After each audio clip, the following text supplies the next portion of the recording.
当地时间6月30日，越南国际救援队赶赴委内瑞拉双重地震受灾最严重的拉瓜伊拉州，全力开展搜救行动。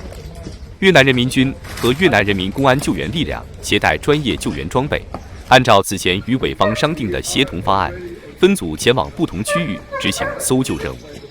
在闷热高温天气下，救援队还根据受灾群众家属提供的线索和具体请求，对任务区域周边展开搜寻。当地时间6月30日凌晨，土耳其救援队向委方通报称，地震灾区疑似发现生命迹象。由于燃料耗尽，土耳其救援队请求委方协调其他国际救援力量提供支援。